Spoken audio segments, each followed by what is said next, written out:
Hello, I am Claire, and welcome to the next episode of the Unspoken Podcast. So I am so honored to welcome our next guest. She is someone who is continually described as a force of nature, and she is someone who's breaking stereotypes. She's igniting power in Ireland, beyond. She is an artist, a mother, and something I see deeply, as well as a community builder, grounded in her song, storytelling, music that is more like activism and medicine. And something I loved when I was doing a bit of research was she has been described as an Irish Mackle Myra, or the love child of Enya and Kneecap. So I am delighted to welcome Anya Tyrrell here. Hey, here comes the love child.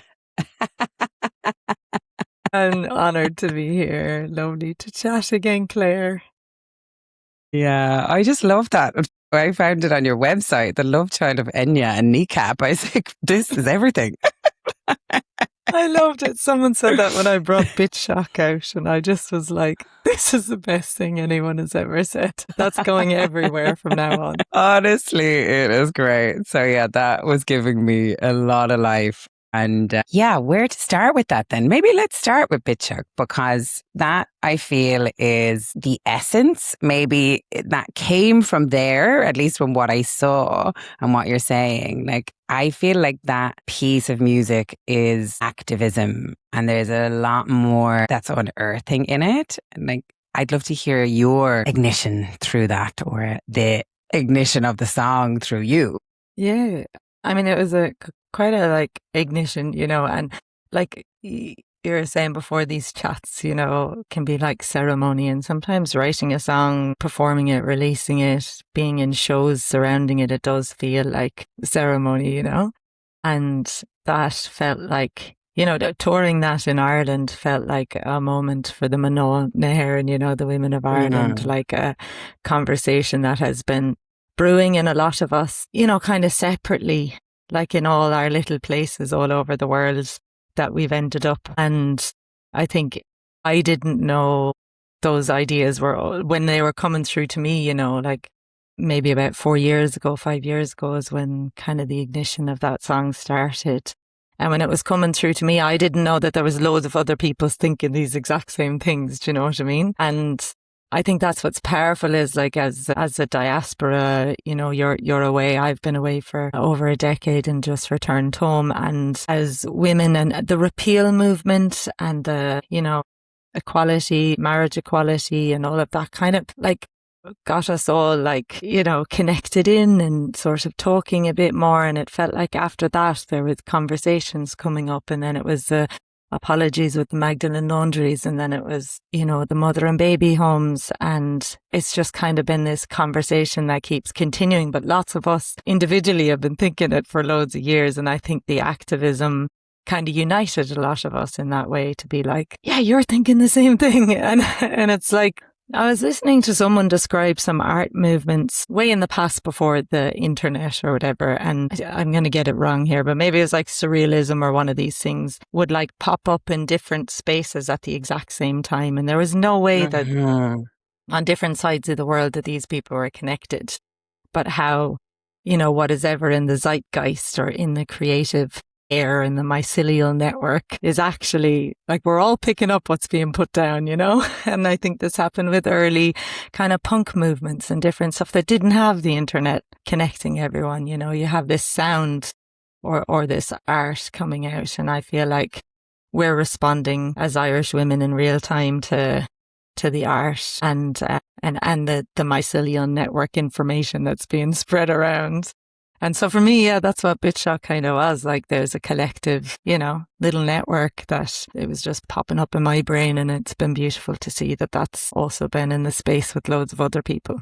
Yeah, gorgeous. And I really also resonate with that, I suppose, as a channel or as anyone just tapping into creative energy. I feel like spirit or source, whatever we believe that's coming from, is giving us all the same messages. And it's really just about who has the energy or the force to actually to act them. Yeah. And that particular song kind of started, I'd been asked by the ABC, which is version of like RTE in Australia to be on a podcast actually about Sinead O'Connor. And they were doing one about her first album. And when they rang me like to kind of do the pre-chat about it, I kind of, what I was picking up that they were putting down was they were going to kind of do this. Oh, wasn't she amazing? And then she went crazy. And I was like, no, that's not what you're going to get from me. And so I kind of, led them in a different direction. And then they were having loads of guests on it. I was just supposed to be a little soundbite. And so when they called back for the full interview and we ended up talking for ages, they were like, rang me back the next day. And they were like, actually, would you write a, however many words article and we'll release it with all the extra things that we couldn't fit into the podcast kind of thing. And I was like, yes, sure, And, like I think their, headline for it was, that the line in the Cobra was like a missive force for like Irish women, that this first album of Sinead's really gave voice to so many things that were not voiced, gave voice to all those, that moment in time. She was speaking about the things that weren't being spoken about. She was standing in her power about it and creatively and, flow and genius, And so that's what the article was. And it went out online when the ABC did it and they kind of tagged me or whatever. And it was on Twitter and Sinead, retweeted it and then she like sent me back a message thanking me. And then she put something up that just said, Misha Era. I am Ireland. And I remember where I was at a show in Sydney for this Ungovernable Country, this show that I did with this comedian, an incredible show called the Country Witches Association. And we were waking up in the morning and I remember we came down for breakfast and I was sitting down on the couch and I just like looked at my phone. I threw it across the couch and she was like, what? I was like, Sinead O'Connor just tweeted me. I was like, I can't even deal. I was like, you're going to have to read this. The end of my life. I don't need anything else. I was like literally on the floor, like just being like, what? And, we had a 9-hour drive back up to Bundjalung country where I was living. And I just remember that Misha era just like sunk so much into it. It was like a lightning bolt, through the brain. And I just was like, yeah, in all her resilience and all the complexity and all the trauma and all the power and all the music and like she really was. Misha Era, for those that don't know, is I Am Ireland, and it was just really powerful, And I had been toying with the idea of going for a third album because like the first, I was like, I don't know if I can do this again, even though I love music and I'll always be doing it. But I was like, the whole thing of getting an album together and that was like the pact to myself. Okay, this is the album that needs to be made, Misha Era, I Am Ireland, because I am too in the complexities of everything I've been through and you are too in the complexities of everything that you've been in and like Dee Mulrooney and there in Berlin, like so many traveling. I don't know if you meet this as well, but like in so-called Australia especially, there's just so many generations of Irish that emigrated there that you can, in each generation, you can hear the story of Ireland, like what happened here, why they left. And yeah, and I left during the global financial crisis and there was just so many of us that left at that time. And, that's a story that I feel like what I notice in the music, especially because having grown up in traditional Irish music, is that the stories of us leaving are the stories that we hear here, right? So in Ireland, all our stories about emigrating and they're gone and, and the folk songs or the kind of the stories and songs that I heard over there in those traditions were of arriving, of like convict stuff and settling into this strange land, But I feel like there's a missing bridge that the stories don't go back, like when you leave Ireland, it's kind of like as if we're sort of like forgotten. It's like, oh yeah, that one's gone, And back in the day there wasn't, FaceTime and ways to check in, but I feel like that's maybe part of our trauma. And I know like that's one of the things when we were talking about some of the unsaid things, that's another thing that I do think about a lot of the time is like we have such a deep generational trauma of emigration, and we don't we don't often see people like me coming home. Like once we go, we set up lives somewhere else, and it is really hard to come back. And so the songs and the stories kind of are left in both places, and there's not much bridge back and forth between the leaving and the arriving. And yeah, I felt like I wanted to write an album about those stories and about the women. And Bitseach was kind of if I would say there's a song that sums up the themes of the whole album, that's it, So yeah, I hope that answers in a very long way your question. Like 700 different things there. What question to choose next? It's sparked a lot. Firstly, just if anyone's listening that doesn't know what Bitseach means, what does that mean? But I'd also love to know what it means to you. Yeah, so it means bitch.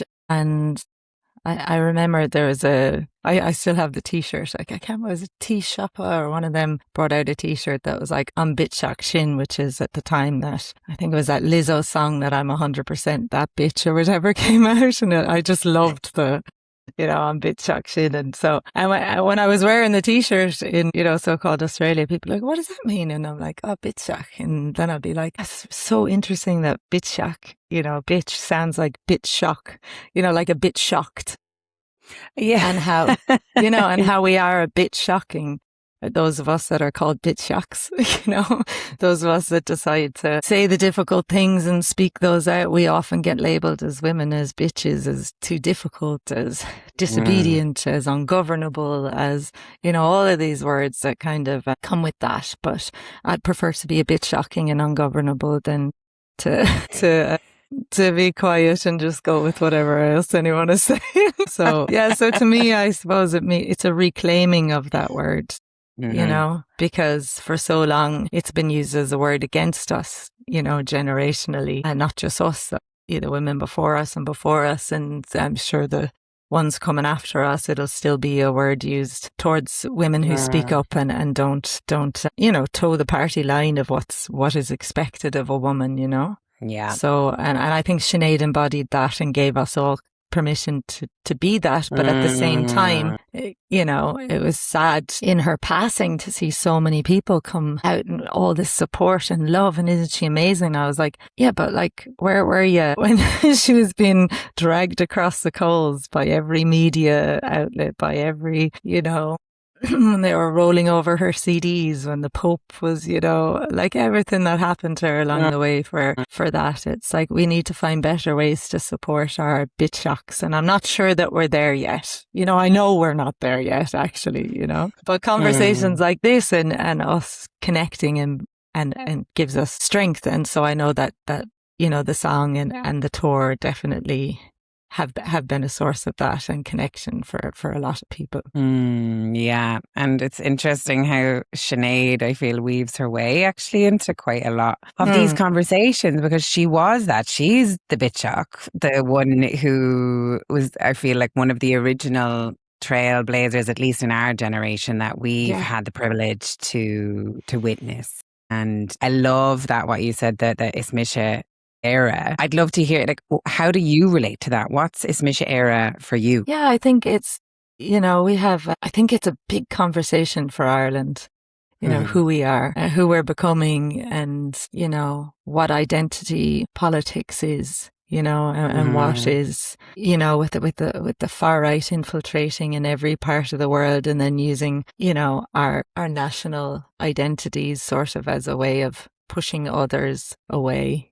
And I feel like when you leave Ireland, you when you arrive, somewhere like so-called Australia, like you're just known, your accent is the first thing that people notice, whereas here at home, it's not, like where you're from is, maybe what county you're from or whatever, but your accent isn't necessarily the first thing that people notice. So being away that long, you're constantly, affirming your connection to Ireland, And I left at the time where I didn't want, I was so brokenhearted about everything that had happened to our generation, and they told us we were going to be the generation that didn't have to move. Like Andreas has been talking about that a lot lately, and that Andreas de Stack, and I'm like, yeah, like it was all Celtic Tiger and Boom and all this stuff, and And then it was not. It was, come crashing down. And, I think then being over there and being Irish,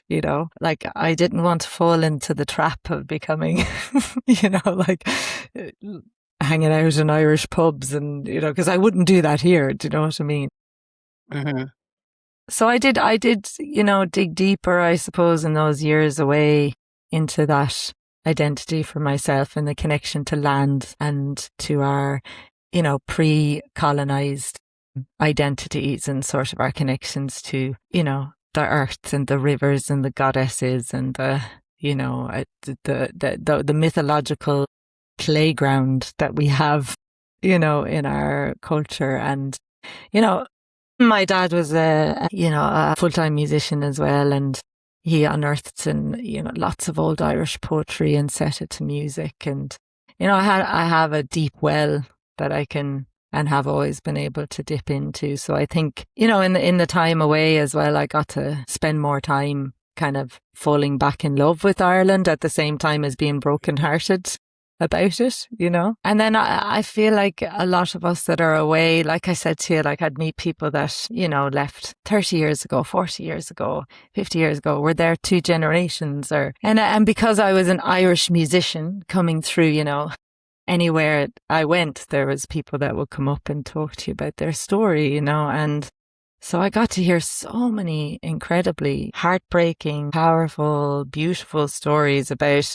every part of our history, because you wear that when you're away, and so I got to hear more about us away, I think, in a way than I did here. I got to learn more about why interfaith couples would have decided to leave at the time of the Troubles and never want to go back, you know what I mean? And I got to learn more about the politics of the North over there than I did here, and got to investigate more and read more and find out more and listen to stories more. And, the generational issues with alcohol, the generational issues with, women and mother and babies homes, and the amount of, people I met that were sold to Australia and they just know that they have, Irish heritage. I mean, you really get to see like, the lens of everything that's happened here over there, And so I think Misha Era goes back to Eru, the goddess of Ireland. And that's what Era is named after. And so for me, coming back to sources, coming back to those stories and refilling my well with it, especially, I was dealing with my own traumas of leaving here and of losing, a house that we had bought and being in a domestic violent relationship that moved from here to there, to find the we'll be happier if we're over there, but no, it's just the same problems but fecking on steroids because I'm away from my family and connections and stuff. So I feel like my story is also the story of our generation and the, I wore that story over there, and had to kind of understand that I was just another part of the fabric of what was happening here at the time. And my immigration story is very related to the politics and to what was happening here, Yeah, I really relate to all of that because I actually left at the same time. So I left in 2009. Yeah. And it would have been probably around the same time, I'd say. Yeah. Yeah, and it was that, and I really what you said there about the language, because I feel it's so significant how sometimes the language is the first thing that's taken away when we're colonized, and it's the first identifier as well. So you're constantly kind of tweak your language so you can be understood in Australia, but then when you move back to Ireland, you come back and it's like, oh, you've changed, you've lost the accent, it's gone now, and so you're like never in belonging. You're constantly explaining yourself in Australia and nearly apologizing because I had to adapt because otherwise I'm not understood. So I just really resonate with that when you were sharing. And I feel like as well, like our entire family structures here back home in Ireland, they're all affected by this. The grandparents have kids all over the world, you know what I mean? And And like, it's lovely, this idea, oh, they're going off for a couple of years to, whatever. And it's lovely to have these adventures, in life that we do. But also, like, there should have been pathways to stay, and there should be pathways to stay now. Like, I'm heartbroken at the thought that my teenage kids who I've just moved back with may have to move back over there. Do you know?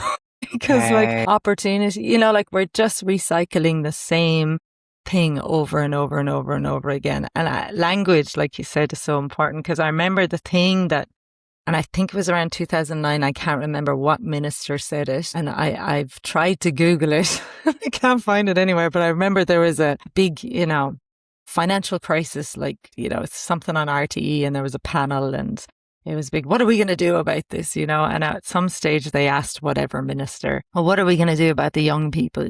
There's no jobs, and there's this and that, and they can't afford housing, and da da da. And he's like, oh, it's all good. They'll all emigrate. And I just was like, okay, so you're like kicking us out the door.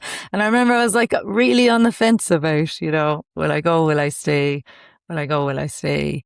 And that was the thing that was like, you don't care about us. You're not building a future for us back here. And I don't think they have, they haven't. And they make it really hard to move home, And so, yeah, and I feel like there's a lot of people like you or me that left in those times, and then you build a life somewhere. But part of you, you'll never feel fully home there. And even coming back, you never feel fully home here, because you have changed. Like, you have soaked in, the land of somewhere else, and the people, and you've made community and connection, and like, and you're up, like, I feel like, I was uplifted in a way out of some very horrible stuff over here at that time, so yeah, I don't know, it's kind of wild, isn't it? Like, because your brain is rewired to something else, and then, but still you're here. So like in so-called Australia, like, I was never Australian enough for for anything, even though I had a passport, like for the music industry or whatever. It was always Irish, whatever. And I was proud to be, like, I'm proud to carry the culture and all of that. But I would never get recognition as like an up and coming Australian artist. Do you know what I mean? So you're always on the outside there, no matter how long you stay, you know what I mean? And then back here, you're kind of always on the outside as well. Yeah. And it's this principle, I suppose, of othering. And that's what I'm hearing you speak to. Simon Courtney has been on here and speaks a lot about that, the Irish identity, but this othering, because if we track that back to like the famine, when there was the Ur and Girth and Moor, and there was such a mass immigration, there is still that remembrance in our system. It's like, well, they left, and they left us on the land to die.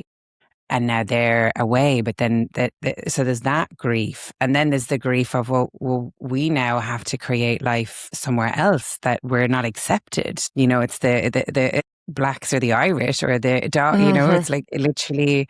So it's interesting. I feel if we look at it cyclically, it's like that even is just a tremor of that earthquake that happened in 2009 when there was mass immigration, and it continues. Yeah, it continues. And I think that's why art and conversations like this and like they're so important, because it allows the conversation to flow both ways. Do you know, like there's people hurting on both sides. You know what I mean?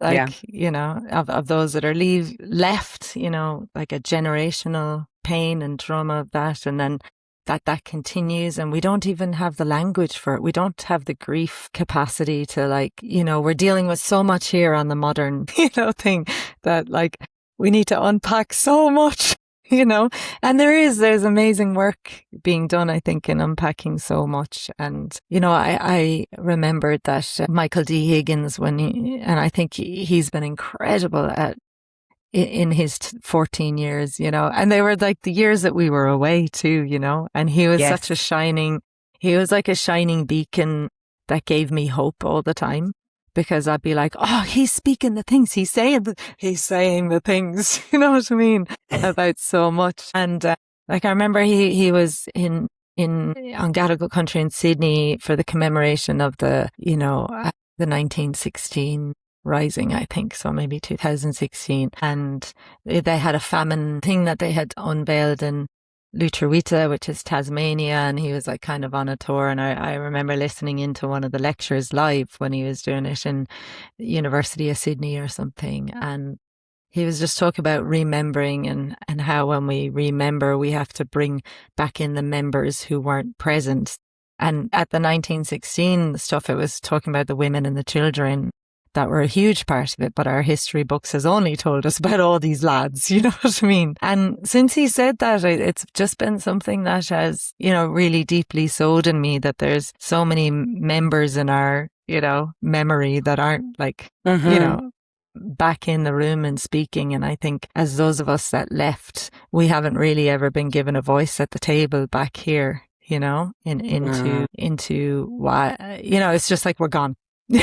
you know, and that's hard and painful. So let's just like, you know, and then in our new places, we're not given a voice at the table really either, because we've just arrived. Yeah. And that's happening in Ireland now with the global movement of humans, you know, across the globe because of capitalism and colonization and everything that continues. We have members joining us here now, you know, of our community, and we have to remember that they come with stories and histories, and their stories should be valued at our tables as well, because we've gone all over the world at different tables, you know. And so I think we can learn, we have a lot to give, you know, as diaspora and returned ones, because we know what it's like to be on both sides of that. Yeah. You know, and to really have to, you know, learn different ways of adapting and being. And yeah, I feel like there's so many layers of remembering still, you know, and we kind of hear and are part of all of those layers when we're away, you know? So, yeah. And that was something, you know, playing with, it was, you know, kind of a, I don't know, spirit source, whatever, brought it in. But my anniversary of arriving home, I was asked to sing at an event here in Galway for Michael D. Higgins. And I was like, this is mad. You know? Yeah.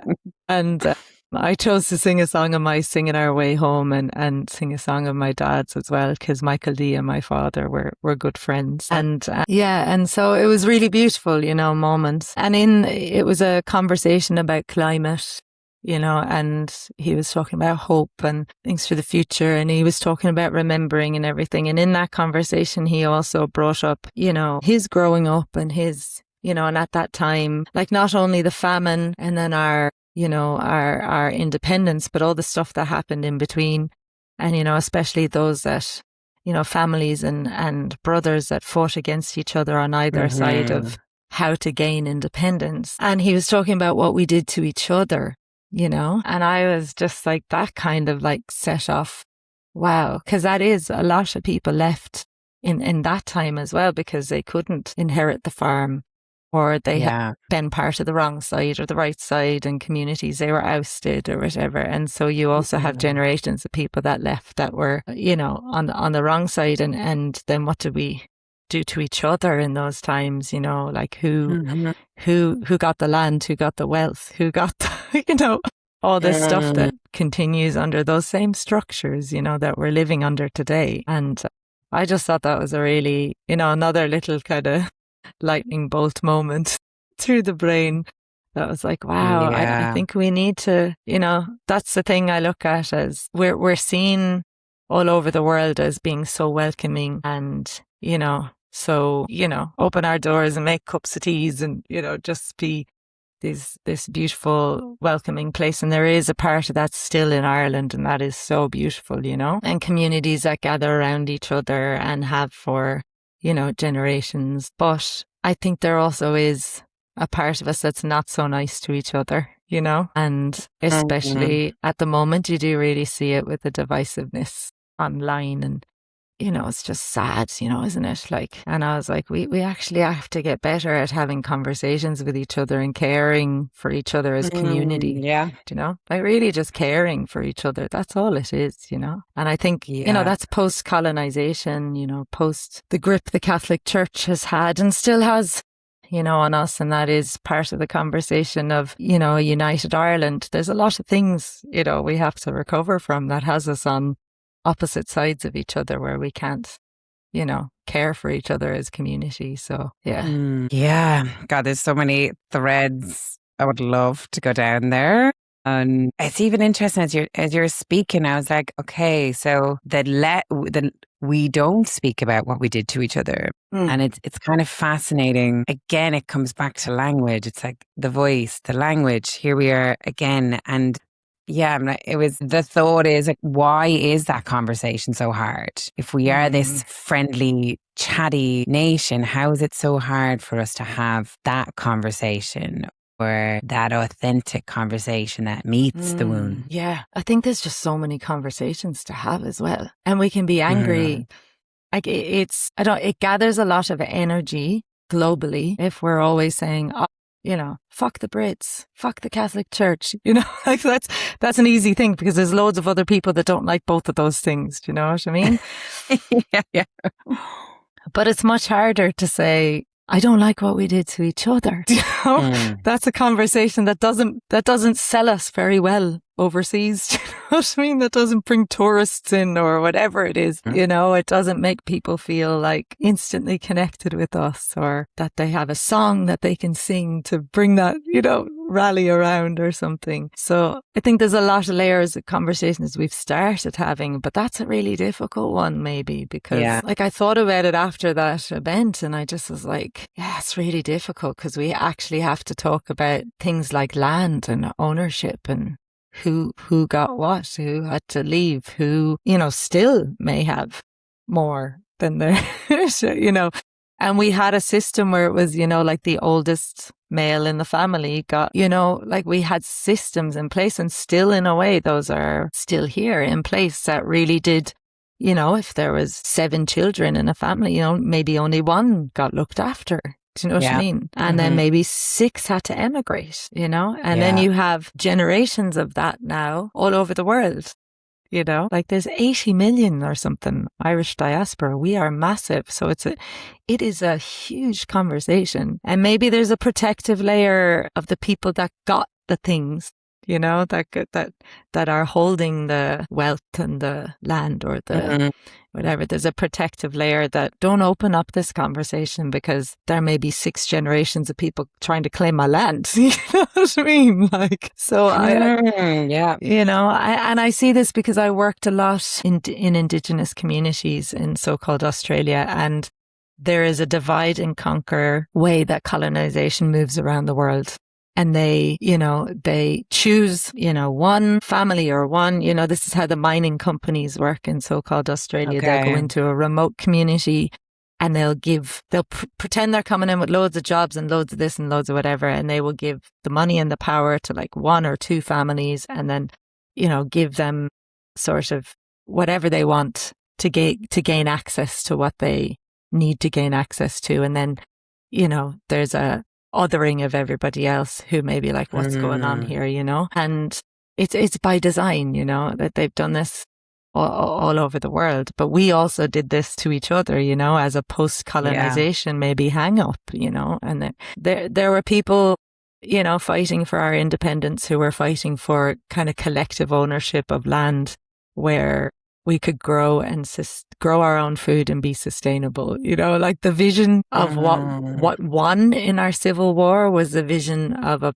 post-colonial hang-up, not a vision of a decolonized approach. We haven't decolonized, that, and it takes a long time maybe, and we went with a kind of capitalist model of basically copying what we saw the colonizers do here and thinking that was the civilized way to do it. Whereas there was a lot of other ideas put on the table as to how we could have looked after each other and we didn't go with them, Yeah. And it's really that realization of the hangover of land ownership is what I hear you speaking to. It's like we only gave it to one member in the family so the land would stay and the rest had to leave. And that left a lot of people not receiving and not having, like you were saying, the possibility to stay here. And it's interesting, I've had conversations recently with a lot of executors of wills in Ireland who are in charge of dividing land and properties. And the one sentence I keep hearing is it's a thankless job. Now, and I'm so curious if that job is as negatively impactful for the person in other countries as it is in Ireland, because, is it that hangover that's still like, we do? We can't. Definitely. There's definitely a protective, I grew up out in the burn, out in the, in rural community, and it's definitely still there. It's definitely part of, maybe different in city life. Do you know what I mean? Yeah. But in rural Ireland, it's here, and it's a conversation that maybe we haven't looked at how we care for each other. And I think, that's the beautiful thing about Michael D is he always leaves you full of hope. And my God, that man's mind is just like, oh my God. And, he was saying something like, we haven't reached he's like, everybody talks about the good old days, but they weren't good. There is this idealization of the past and of these kind of like perfect, and even our Brehon law and even there were some things in it that we can say, wasn't that amazing? But there's loads of things in it that weren't either. We can glorify the past to a way of avoiding coming up with new ideas, and I think that was a lovely thing that he said in this talk, was that we haven't reached yet our, this imagined version of care, or, and I feel like that's the greatest tool right now. Like in conversations I've been in so-called Australia on decolonizing, with people with Palestine, globally, with coming back to Ireland, it's like we have not used our imagination collectively to the capacity that we can to figure out how to. And there's loads of amazing models on what community care actually looks like, but we haven't imagined it into.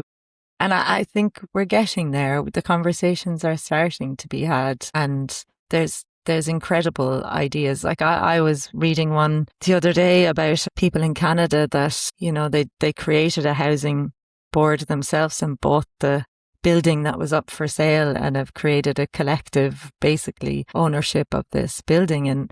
And there's so many collective models all over the world that we don't know about because capitalism doesn't want us to know about it. But there has to be imagined better ways, and we haven't got there yet, but I don't doubt that we will. I'm full of hope. Good. Well, great, because we need that. We need to, we need to believe in it, and that change is possible. And, even hearing you speak to that, like my teenagers might immigrate, that I feel is like, how do we create care? Like, what's the words you would say to young women and young men now in this generation? I have great hope for the next generation. I think they may not have hope because of what they're seeing. Like, there's kind of an apathy, that this is just the way it is and the way it's always going to be. But they have so much power, that people do have the power. I just saw Patti Smith for 2 nights in a row, and that woman would tell anyone, and even Michael D, Michael D's in his 80s, like Patti Smith is 79 and still as powerful, and I feel like there's a kind of acceptance that this is just the way it is. You know what I mean? And even in our age, there's an acceptance that this is the way it is. And this has never been the way that it is, as in nothing is ever stuck or not changed. Everything can be changed, And I think it's a dangerous tool of capitalism, colonization, of greed, of, the wealthy few, that, the top 1%, that there's never been a time in the world that there's been so much, difference between the top and the working class people. It's just, we have a trillionaire now. What the hell? You know what I mean? Billionaires were bad enough, And I don't think anyone actually, we hear the words millionaire and billionaire and trillionaire, whatever, and we don't really, a billionaire, it's they can never spend that money in a lifetime, nor can their generations after them. It is a serious amount of money we're talking here. And that's just become normal. Oh, you can become a billionaire, Whereas when we were growing up, it's imagine you were a millionaire. Now it's just like millionaires, you know? And I feel I like know. we have to eat the rich, you know? And the young generation has definite power to do that. I mean, I'm going to still keep trying, but like that's where it is right now. This is all, you know, all war is a class war and it's all about Hmm. money. And we Yeah. are lining the pockets of a lot of very wealthy, rich white men, you know? Yeah. And Yeah. any way we can divest from that system, there's ways to imagine and do it, I think. And I think young people may think that this is just the way that it is, you know, but it doesn't have to be. Hmm. Yeah. What I really hear you saying is like, don't just say the sentence, it's just the way it is. You know, Mm. question, challenge, ask why. Don't Like if accept it we've, has to be yeah, that way. like if we've put into an existence in our imagination a trillionaire, like we can put into existence that a trillion people can be looked after, housed, and do you know what I mean? Like if we've imagined a Yeah. trillionaire, Um, like we better not imagine what the next thing. What is it? A quadrillionaire? Quadrillionaire? A quadrillionaire? What is it like if we've imagined that, like uh, we can imagine something more wholesome. completely. And he could spend it. That's the thing. He could spend it Mm, and create huge change and less suffering globally. And that's the piece that's like, why is some of that not happening? mm, mm. So I'd love to hear, Anya, when did your music, because I feel your music is activism equally as much as it is, you know, something that you share as your craft. When did that happen? When did that switch? I mean, I think I grew up that way with music, so I don't think I had a choice.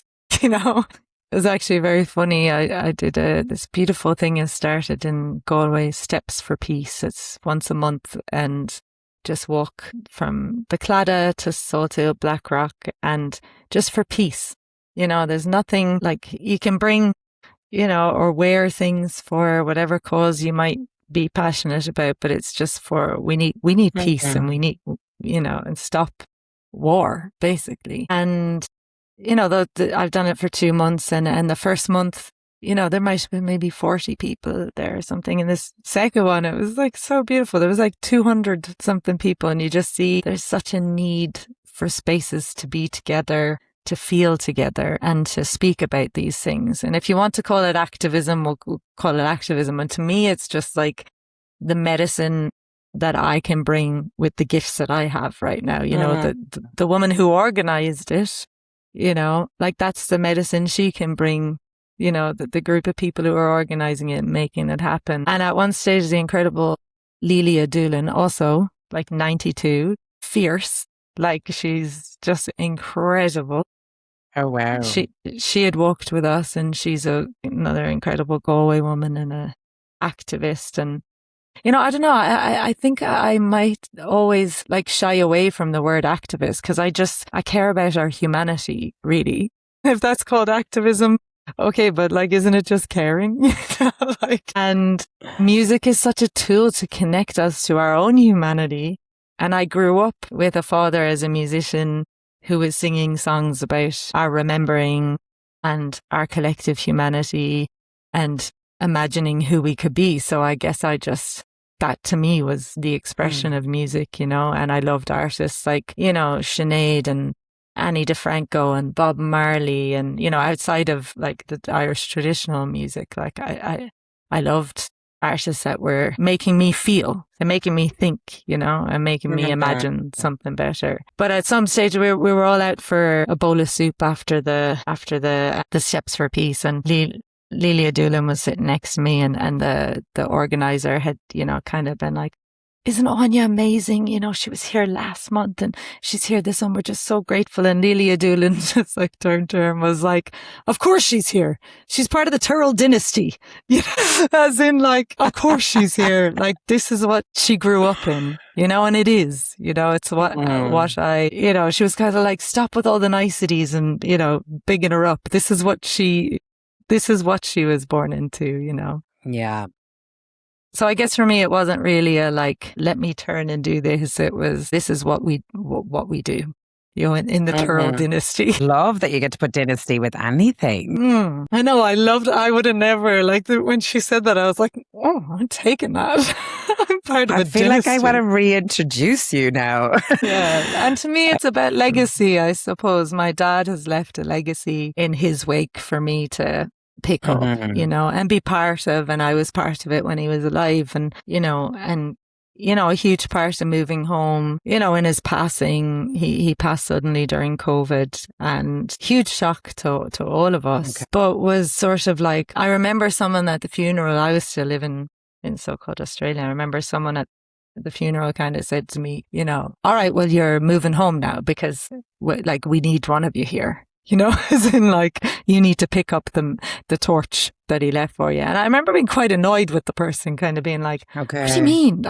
I'll do my own life, And I had been wanting to move home. It's not that I hadn't, but yeah, since moving home, I kind of understand that man more now. I'm like, yeah, I get it, because, there's a dynasty to be part of. That's not just him, it's part of what is brewing up in this land culturally and artistically at the moment is really exciting, and to be alive at the same time as so many artists that are doing incredibly powerful things from here and from other parts of the world on behalf of here is beautiful.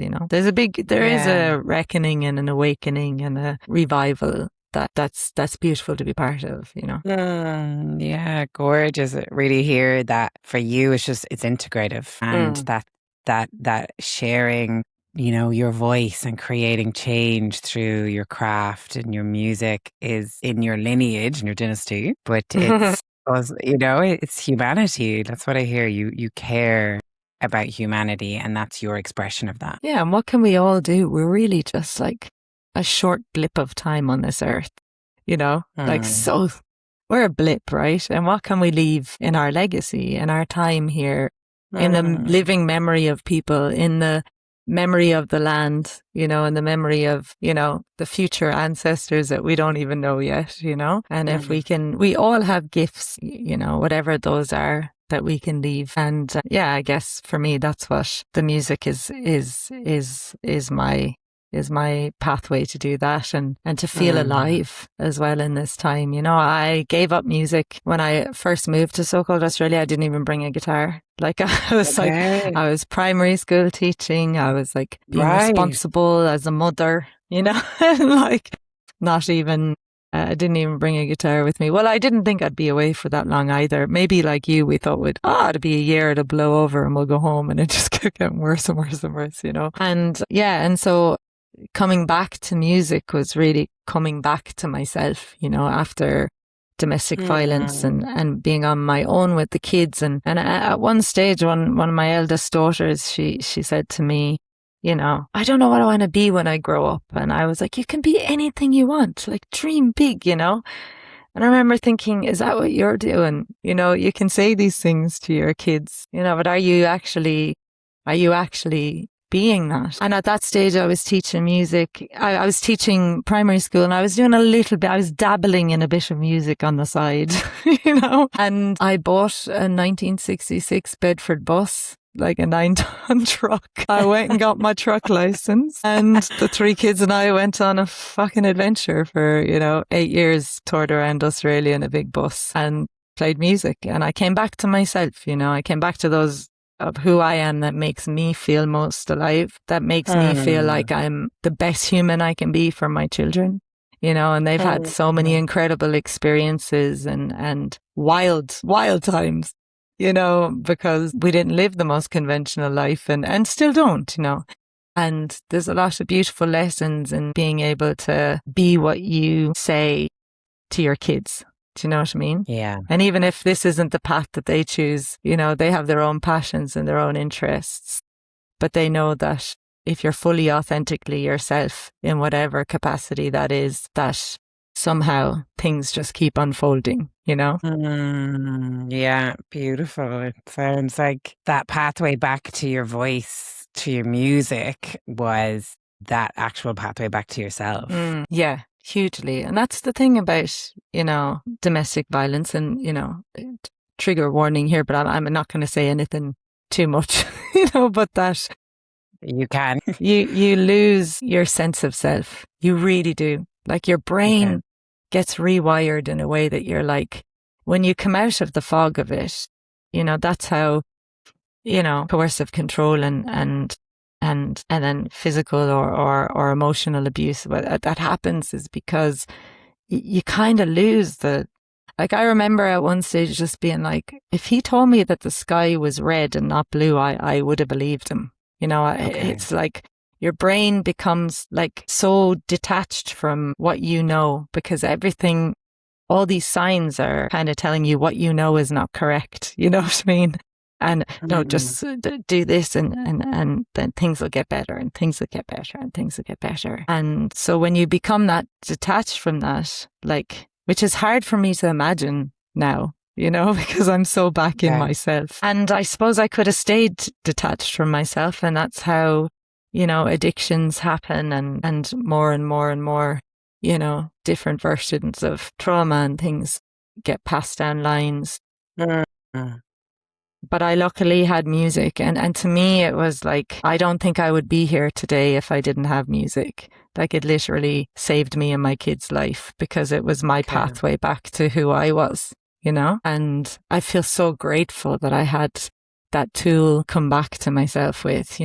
There's loads of other ways that people can do that, but for me that was a way I was able to find and remember, the same as Michael D said, like, bring back all the pieces of me that were kind of scattered all across the world, and reintegrate them back into myself. And, every time I would play, I would feel some hope and feel more alive. And that would be the next day and the next day, the next day, and just keep turning up to myself that way. Yeah, I really hear your experience, Anya, experiencing that domestic violence. And I also know that it's something that you advocate for. You do support women through these type of times. So yeah, if you feel open to talking more about it just feels with everything that's happening with femicide and the rates of violence in Northern Ireland, and there's just so much there. What do you think people don't understand about a woman in that experience, like you just spoke to there, who's experiencing that type of violence? And I think what I just said there, that there's I don't know, can't remember the exact stats, but it's something along the lines of, 20 or 30 times a woman will attempt to leave before they're able to leave. Okay. And I think sometimes when a woman goes back to a partner, there's a lot of shame and there's a lot of, blame. And then if something happens, then it's like, well, she went back to him, and they don't understand the psychological control that's happening there. And courts and family systems and social working and all these layers, they don't understand most of the time. The people that do understand, which I found in my experience, are these grassroots community groups and advocacy groups who are actually with women. And sometimes, it's much smaller with stats with men, but they're with them every day and they're helping them do day by day surviving things,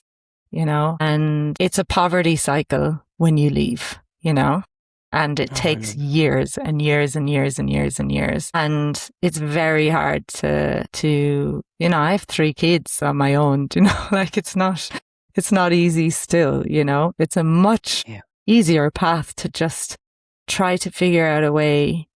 For me, I always felt like I was just laying the tracks in front of him so that everything would just kind of go okay. I was like always trying to be 2 or 3 steps ahead so we could just keep this together, And when you're in that much mental space of doing that and looking after your safety and your kids' safety, the thought of actually doing something really unsafe, which is leaving this person, and is, that's the most unsafe time in a woman's life, is when they tell their partner they want to leave or they figure out a way to. And that was my experience, and the police in so-called Australia are the same as here. They're the same as anywhere. They're patriarchal networks.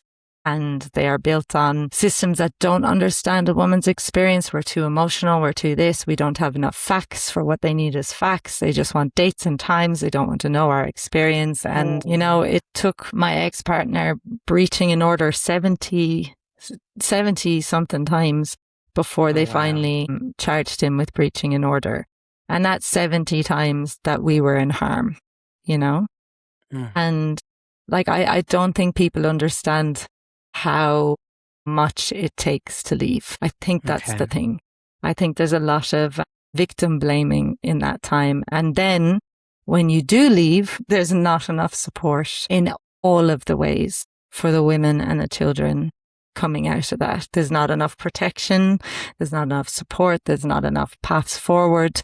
So the easiest thing to do is to go back to what you know? And that's why it takes so many times. And I just think that there's not enough listening to actual lived experiences of women. There's a lot of, you know, fear that, you know, defamation and, you know, ruining someone's reputation. And, you know, when you're in community with people, you know, there's people who are friends with both and they think it's a kind of a, you know, well, I don't want to take sides on this, you know, like type of thing. And it's like, okay, can we just be on the side of the children? Like, you know, the children, like what is best here for kids is what I don't think courts and the structural things actually think about, you know, and how this is impacts down the line. And I think this is why we have the epidemic of violence that we have. And this is globally, because the same thing is happening all over the world, you know, the rise in violence against women. And there's so many unhealed communities, you know, and there's so much work that needs to be done in men's groups, in men's support groups, and in men being able to talk so that suicide rates aren't going up, so that, you know, violence against women isn't going up, so that there's spaces for them to be cared for before this happens, and then them to be cared for and rehabilitated in a way that is safe, you know? Because I think we haven't imagined that yet either. We've just imagined a system that's going, you did bad, but not bad enough to go to jail. Yes, bad enough this time to go to jail. So go sit there. You know, like it's like nothing makes sense, and we haven't figured out a way to care for each other. And there's a lot of, you know, there's a lot of trauma in all of the world. There's a lot of trauma here and sexual violence against men and women here that still needs to be healed. And those spaces haven't been, you know. And so I think, yeah, there's a lot of work that men's groups and community can do together, you know, and then in the meantime, there's a lot of work at listening more deeply to the experiences of women and the children. Like, children's voices are so disregarded throughout these systems. And they're the ones that they're the ones that should be listened to, you know. I think the idea of matriarchy, you know, that they talk, everyone kind of is like, oh, the matriarchy. It's like, it's not just replacing men with women and then women, you know, ruling and doing everything. It's putting the care of children at the center, and then the women around them, and then the men around all of that. You know, and if we think about that as a model for society, whatever word you want to call that, like leave matriarchy and patriarchy over there, and let's just call this like child-centered care or something. Like, I think if we actually did that, if we put children at the center, that would have a much different, you know. So who was telling me the other day? Oh, it was Rhiannon Giddens. An amazing banjo player, African-American banjo player. We were talking about something. Her daughter was going off, and my daughter has just gone off to the Philippines and is on her way back, and just talking about letting our daughters go on these adventures around the world, and how, like, oof, you know, it's big. And she was saying, do you know, like in America, up until, I can't remember, recent memory history, like you could send a child in the post. You could put a tag on them in the post. And I was just like, that's how we've thought of children, you know what I mean? Like there's just something that can be sent off in the post. Oh, wow. Yeah. I feel so much actual education through your lived experience coming through there, Anya, and just really just also acknowledging what you've had to live through to also be able to offer this for women. Like that is even that understanding of, okay, first we victim blame and we shame is what I heard. And then there isn't the structures or the legal systems in place that can actually manage this situation or this violence how it needs to be. And then actually what is supportive is the fact that these ground roots community people or organizations, they actually are the ones who are creating change and making a difference, or at least holding women in these really unsafe times. Like, I really loved how you explained that. That gave me a lot of context in through your voice, how it's so unsafe on a daily basis, but that is safer than actually leaving. Like, what happens then? Yeah. And then I think there's a narrative even that stays with you after that a lot of people don't want to hold on to. So it's easier to go back where, you're kind of always considered someone who's been through that thing, and not like what you just said, like the, knowledge and the empowerment and it's not easy. Like, I don't want to be a spokesperson for this, But I got out the other side and I have a platform. And, every time I've spoke about this, all I ever, when you ask or when anyone asks, or I was asked to do a documentary they filmed in Australia about my experience. And I said yes to that, even though I knew it was going to make me more unsafe, and it did. And I said yes to an interview with Brendan O'Connor on RTE, a couple of years back. And I knew that would make me more unsafe, and it did.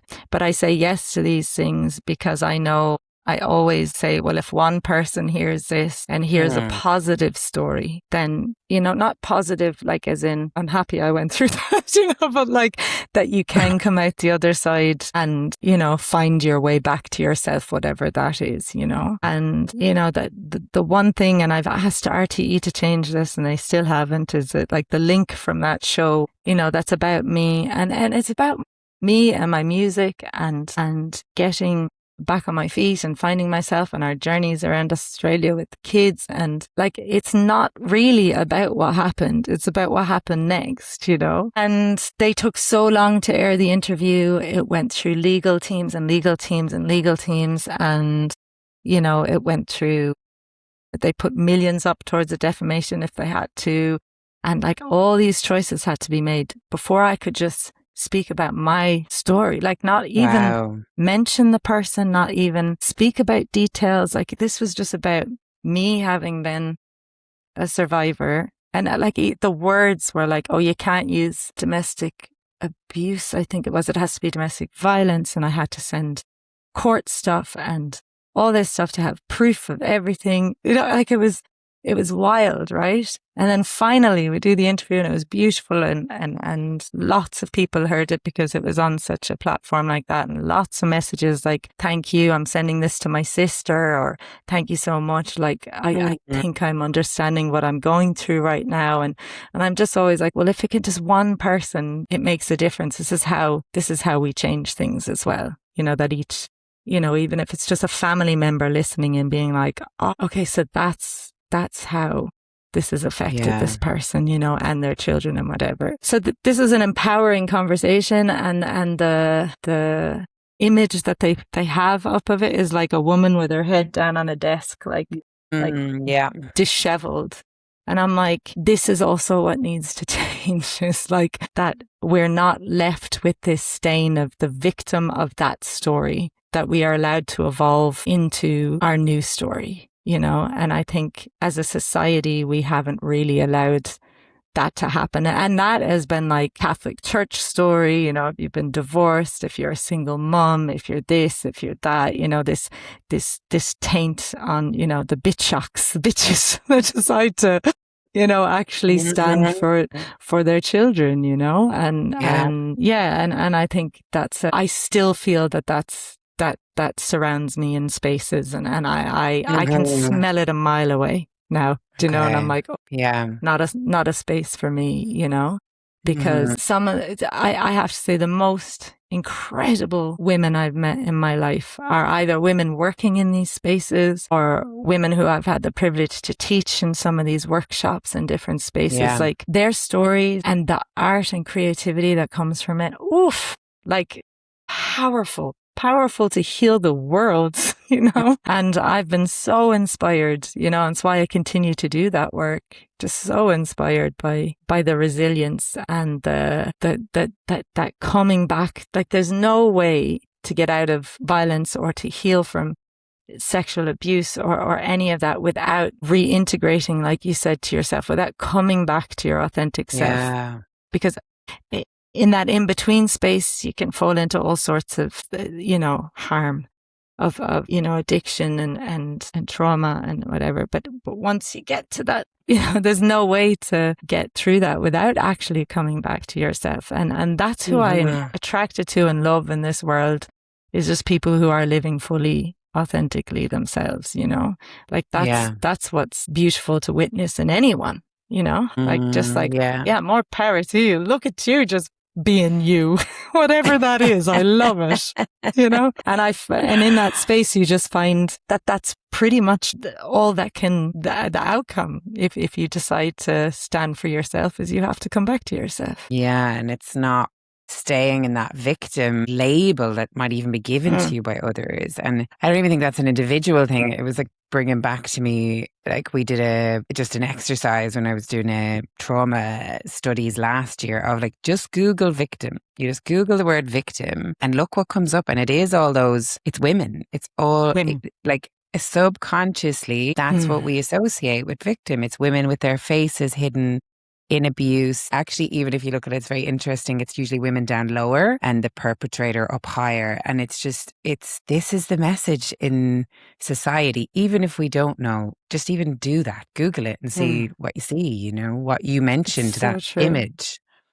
I had to do that for something else when I Googled Palestinian women for some, I think they were doing a brochure for some walk we were doing in so-called Australia, and the organizers had said, oh, can you just put your face on a thing? And I was like asking them to send photos. And when I Googled that, I was just like, oh my God, same thing, like it's just, and I was like, no, there's so many powerful stories as well, from all of these spaces. And we need to reframe, how we look at that, as in, like just because someone hasn't been through that, like it doesn't mean that they're any more empowered or fully authentically. In fact, I find the opposite. I find the people who have actually had to do the deep soul work, whatever reason that is, for, having to live under occupation like Palestinian people have for so long.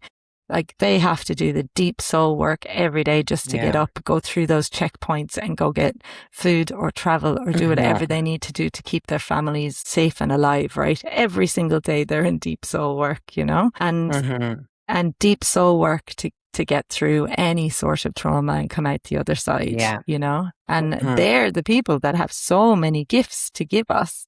And yet we kind of elevate people that haven't been through big stuff and think that because they have a clean sheet behind them that they're somehow like a higher, I don't know, social standing. So let's listen to them. Whereas like, no, give me someone who's been through hard shit any day and I just want to sit in circle with them because they've got something to share, If they're still here, they've got something to share, And I've, that's why in so-called Australia, I suppose I ended up in circles so much with Indigenous community because shared services, I suppose, when going through stuff, proportionally Indigenous women globally are more affected by all sorts of violence and harm and child removal and all sorts of stuff. And so I would be in spaces like that. And then also in the music, I was considered kind of other. And even though it's their land, they were considered other. And so we would end up on these sort of like world stages or something.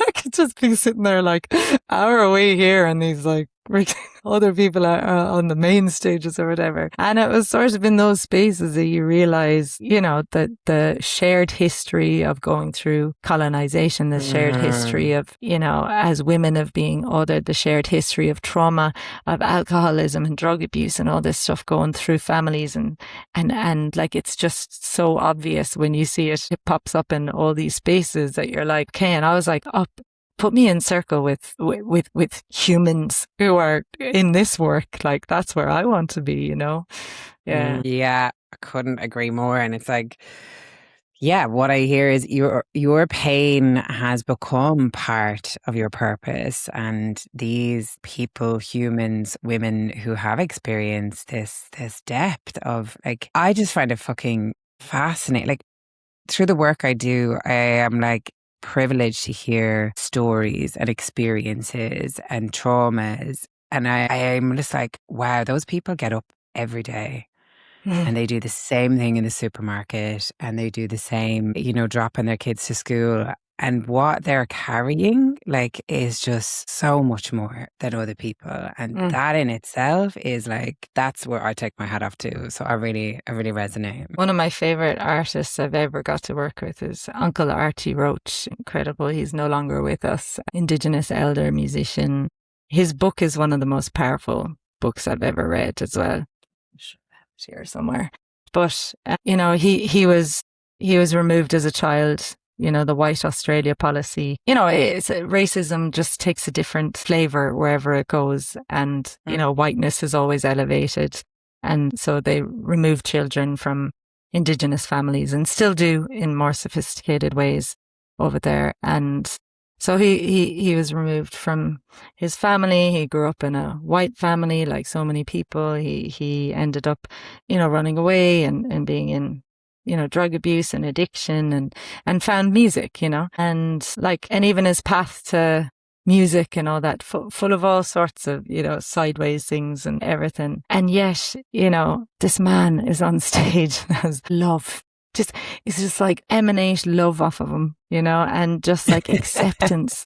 And he has every right to hate white people. Every right to get up there and be angry and, and he just wanted to share his story and to empower and he has inspired generations of now Indigenous singers to share their stories and be part of the conversation and to step up, and he just like that, like I was like, wow, every day is a struggle. And his health, by the end he was on one lung and he was bringing a thing on stage with him to like pump air into him, and he just still be up there smiling and just full of joy and spirit, and just like, and he just was so inspiring to me, because I was like, wow, he didn't have to do this, and yeah, and he did, every day. And just such a beautiful, just a beautiful act of being in his service. He had a song maybe about 15 years ago called "They Took the Children Away," and it was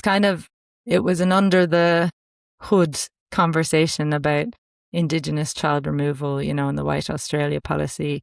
And this one song, just like one song, caused a complete cultural change and a conversation which led to an apology and everything. And like, I think that that's the power of art, and why I stay in the conversation as well. Because you see, he just it's this beautiful song of just his story, and he just shared it, and it just had a moment, and it had a cultural and political moment, which he didn't, he wasn't an activist, he was just writing his story. And that's what's beautiful about art. Yeah. Well, I see that in you, Anya, and maybe it's Bitseach, maybe there's another absolute, act of rebellion. There's a whole album coming of through. There's a whole album of bangers for you. Great. And you know what? Like when I was putting all this together, I'm like, the word for you that just keeps coming up, it's written down many times, but it's the energetics is like a force. Anya's a force. And I feel through, your story and your sharing and your vulnerability, it's like, yeah, of course you are. Look what you've lived through and look what you've alchemized your experience into a space of like support and empowerment, and what you show to your kids is possible. And that's really, really powerful. And long live that dynasty. Me emotional. Thank you. Yeah, keep it going. Yeah.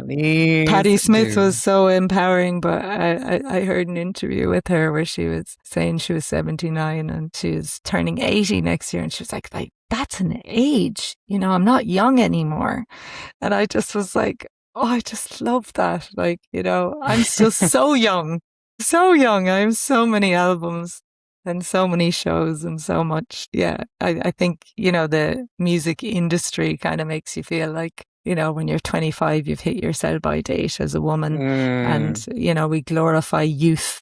But like, I didn't know what I was really saying at 21. I hadn't lived a full life, you know what I mean? yeah. I've lived multiple lives now, I have so much more to say. And I think this is why, in a way, that the arts industries and everything kind of shut down women's voices at 25 or something, because it's like, whoa, there's way too much power when they get older.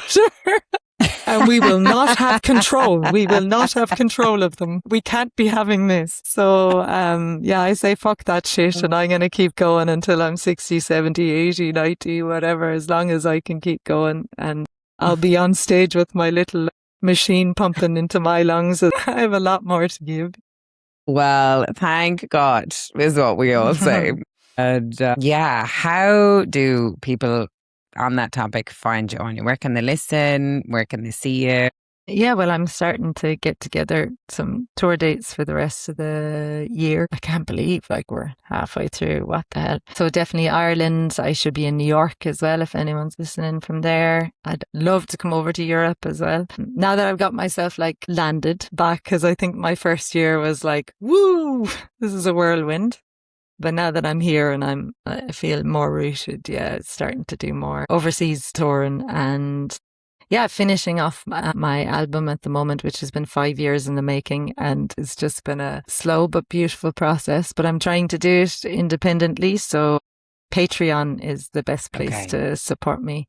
And I do live streams and chat and do all of this over there. And so that's the best way to support and helps me get that album out. Amazing. Well, I can't wait to hear it, and I will share all the links. And just go Margaret store. Thank you for your voice. You're fine, and thank you so much for holding spaces like this so we can keep having these chats. That's it's really empowering.